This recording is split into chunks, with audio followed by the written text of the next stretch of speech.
Dəyərli izləyicilər, dəyərli futbol sevərlər, Çempionlar Liqasının növbəti turu yaxınlaşır və həyəcan da pik nöqtədədir. Qarabağ komandası Atletik Bilbao'ya xəbərdarlıq etdi. Söhbət nədən gedir? Bir qədər sonra bu barədə məlumat alacaqsınız. Hər iki komandanın düşərgəsində son vəziyyəti dəyərləndirib sizin nəzərinizə çatdıracağıq. Həmçinin gündəmdə olduqca maraqlı transfer və futbol xəbərləri var. Sona qədər izləsəz bütün bunlardan xəbərdar olacaqsınız. Məncə sona qədər izləyin, videonu bəyənin və şərhlər bölümündə mütləq fikirlərinizi yazın. Kanala abunə deyilsinizsə, abunə olub bildirişi açıq tutun, mən isə məlumatlara keçid alım. Dəyərli izləyicilər, əvvəlki proqramlarımızda sizin nəzərinizə çatdırmışdıq UEFA Çempionlar Liqasının Liqa mərhələsinin 3-cü turunda Qarabağ komandası İspaniya təmsilçisi Atletik Bilbao komandasının qonağı olacaq. Oyun San Mames stadionunda 22 oktyabrda saat 20:45-də start götürəcək. Hər iki düşərgədən son məlumatları sizin nəzərinizə çatdırmaq istəyirəm. Milli komandaların oyunları ilə əlaqədar hər iki komanda tam heyətlə məşq etməyib. Lakin bu gündən etibarən hazırlıqlar əvvəlki qaydada davam edib. Qarabağın Azərbaycan millisinə dəvət olunmuş 7 futbolçusu Şəhrüddin Məhəmmədəliyev, Abbas Hüseynov, Toral Bayramov, Elvin Cəfərquliyev, Bəhlul Mustafazadə, Musa Qurbanlı və Nəriman Axundzadə Fransa və Ukraynaya qarşı maçlara dəvət edilmişdilər.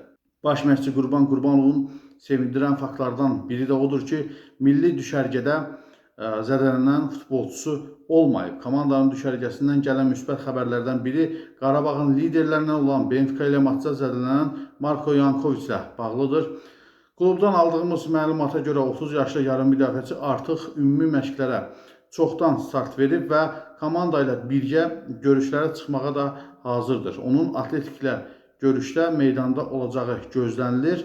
Artıq son qərarı verən şəxs məhz Qurban Qurbanovdur. Qurban Qurbanov əgər qərar verərsə, Marko Yankovic start heyətdə və ya sonradan meydana daxil ola bilər. Qeyd edək ki, Ağdam təmsilçisi Atletiklə oyun öncəsi Misli Premyer Liqasında Turan Tovuzla qarşılaşacaq. Bu oyun İspanlarla maçdan 5 gün əvvəl oktyabrın 17-sində keçiriləcək. Tovuz stadionunun meydançasında təmirlə əlaqədar Qarabağ bu tur əslində səfərdə qarşılaşmalı olduğu Turanla görüşü evində, öz meydanında keçiriləcək Azərsun Arenada. Qeyd edim ki, Turan Tovuz müvəqqəti olaraq rəqiblərinin məhz Azərsun Arenada qonaq edir. Beləliklə, Çempionlar Liqasındakı vacib oyun öncəsi Qarabağ yerli liqada həm uzun yolculuqdan azad olacaq, həm də Bilbao təmsilçisindən fərqli olaraq hazırlıq üçün 5 günlük əlavə vaxt qazanacaq. Qarabağ San Mamesi Atletikin stadionuna daha təravətli gələcək deyə bu faktı nəzərə alan İspaniyanın nüfuzlu Marca qəzeti yazır. Bəs Atletikin durumu necədir? Unia Simon, Daniel Vivian, Emerick Laporte İspaniya millisindən öz klublarının düşərgəsinə qayıdıblar və bugünkü hazırlığa qoşulacaqlar. İspaniya mətbuatının yazdığından həm bu qənaətə gəlmək olar ki, Qarabağın Çempionlar Liqasında 2 ardıcıl qələbəsindən sonra artıq Ağdam təmsilçisi daha çox ciddiyə alınmağa başlayıb. Marca qəzetinin yazdığına görə İspaniya millisinin üzvü olan Nico Williams hələ də zədəsinin sağaltmaması Atletikin baş məşqçisi Ernesto Valverde'nin qayğılarından biridir. Digər zədələnmiş oyuncu ayaq barmaqlarında problemi olan Alex Brenger mətbuat üçün açıq olan ümumi məşqdə iştirak etməyib. Brenger və Nico Williams bazar ertəsi yalnız fərdi qaydada hazırlıq keçib. Daha əvvəl zədəsi olan Nico Williamsın böyük qardaşı Iñaki Williams, Oyan Sanset isə artıq ümumi məşqlərdə iştirak etməyə başlayıb. Baş məşqçi Valverde hər iki futbolçunun bazar günü Elçəyə qarşı oyuna hazırlığını qiymətləndirəcək. La Liqadakı həmin oyuna qədər şirlərin hələ 3 məşqi var. Hər halda onların artıq meydana çıxması və komanda ilə məşq etməsi o deməkdir ki, çərşənbə günü Qarabağa qarşı Çempionlar Liqasının oyunda heyətdə olacaqlar deyə məşhur İspaniya nəşri Marca yazır.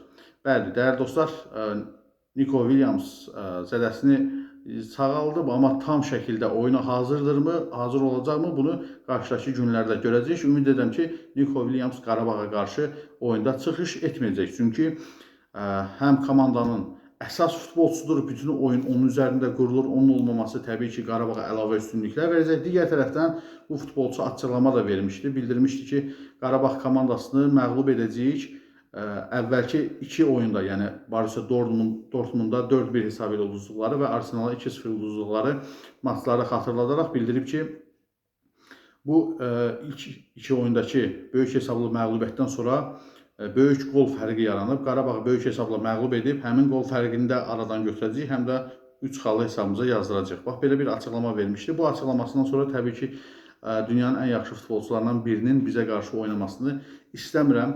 Ümid edirəm ki, oynamaz. Azərbaycanın Qarabağ Futbol Klubu İspaniyanın Atletik Bilbao klubuna xəbərdarlıq etdi. İspaniyanın məşhur DAI nəşri belə bir başlıqla məqalə dərc edib.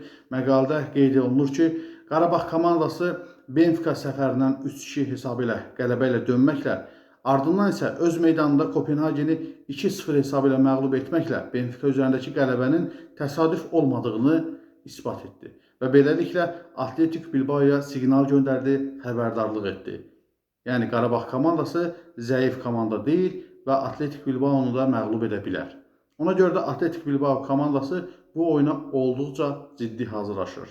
DAI nəşri belə yazır. Bəli, dəyərli izləyicilər, Çempionlar Liqasının növbəti həftəsi yaxınlaşır, həyəcan da getdikcə artır. Qarabağ komandası hal-hazırda Çempionlar Liqasında 6-cı pillədə qərarlaşıb. İlk 6 yeri tutan komandanın 6 xalı var. Yalnız qol fərqinə görə Qarabağ komandası digər klublardan geri qalır və 6-cı pillədə qərarlaşır. İlk 5-likdə isə dünyanın ən nəhəng komandaları yer alıblar. Qarabağ da o sıradadır, dəyərli dostlar. Amma rəqibimiz Atletik Bilbao 2 oyunda məğlub olduğu üçün və böyük hesablı məğlubiyyət aldığı üçün hal-hazırda 36 komanda arasında 34-cü yerdədir. Sizcə, növbəti görüşdə Atletik Bilbao Qarabağ maçında hansı komanda qələbə qazanacaq? Fikirlərinizi şərhlər bölümündə yazın gəlsin. Azərbaycan millisinin və Qarabağ komandasının qapıçısı Şahrüddin Məhəmmədəliyev Dünya Çempionatı 2026-nın seçmə mərhələsində ən çox qurtarış edən qapıçılar siyahısına düşüb. UEFA-nın rəsmi saytına istinadən xəbər verir ki, o meydana çıxdığı 4 görüşdə 19 dəfə komandamızı qoldan xilas edib. Şahrüddin bu göstərici ilə 82 qapıçı arasında 11-12-ci yerləri bölüşdürür. İlk pilləni 34 sevlə San Marino'nun qapıçısı Eduardo Colombo tutur. İkinci yerdə Liechtenstein'dən Benjamin Buchel 30 sevlə. Üçüncü yerdə Andorradan Iker Alvarez 26 sevlə qərarlaşıb. Qeyd edək ki, Azərbaycan millisi Dünya Çempionatı 2026-nın 4 seçmə maçında 11 gol buraxıb və 2 gol vurub. Galatasaray Ermənistan yığmasının və Rusiyanın Krasnodar klubunun futbolçusu Eduard Spetsyanı transfer etməyə hazırlaşır. Bu barədə Türkiyə mətbuatı məlumat yayıb. Bildirilir ki, Sarı-Qırmızılar 2026-cı ilin yanvar ayında, yəni qış transferi pəncərəsində futbolçunun sıralarına qatmağı planlayır.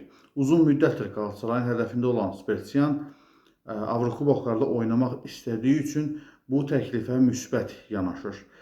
Qeyd edək ki, 25 yaşlı futbolçunun Krasnodarla müqaviləsi mövsümün sonunda başa çatır. Ötən ildə Galatasaray komandası bu futbolçunu transfer etmək istəmişdi, amma həmin dövrdə erməni futbolçu hansısa türk klubunda oynamayacağını açıqlamışdı.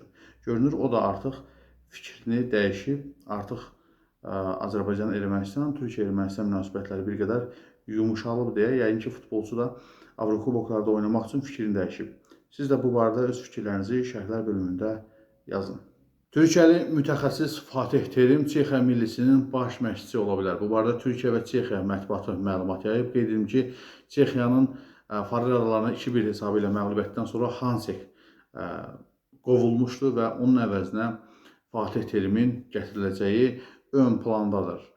Baxmayaraq ki, Hansekin nəticələri kifayət qədər yaxşı idi. 21 oyunda 11 dəfə qələbə qazanmışlar, 5 işçi etmişlər və 5 cəmi məğlubiyyətləri var idi. Dünya Çempionatının seçmə mərhələsində El qrupunda Xorvatiyadan cəmi 3 xal geri qalırdılar və qrupda ikinci idilər. Yəni Dünya Çempionatına da vəsqə yəqin ki, qazanacaqlar. Bu uğurlu seriyaların sonunda bir uğursuz oyun baş məşqçi ilə yolların ayrılmasına səbəb oldu. Amma Santoş milli komandamızın dəfələrlə biabırçı məğlubiyyətinə baxmayaraq öz postunda qalırdı. Axır ki, futbol ictimaiyyətinin, futbol mediasının təzyiqi altında AFFA onu yola salmağa qərar verdi. Ayxan Abbasovun gəlişi məncə komandaya bir qədər ruh gətirib. Hal-hazırda daha yaxşı görünür milli komandamız. Uğurlar diləyirəm milli komandamıza. Fatih Terimdən də yeni xəbər olsa sizin nəzərinizə çatdıracağıq. Mənim çox dəyərli izləyicilərim, bu sizə çatdıracağım sonuncu xəbərdir. Düşünürəm ki, sizlər üçün də maraqlı xəbərlər oldu. Elə isə videonu hələ də bəyənməmişsə, bəyənib zəhmətimizə dəyər verə bilərsiniz. Şərhlər bölümündə də mütləq fikirlərinizi yazın. Kanala abunə deyilsinizsə, abunə olub bildirişləri açıq tutun ki, daim videolarımızı izləyə biləsiniz. Növbəti videoda görüşmək ümidi ilə deməzdən öncə ekranda gördüyünüz videolardan birini seçib izləməyi tövsiyə edirəm. Hələlik.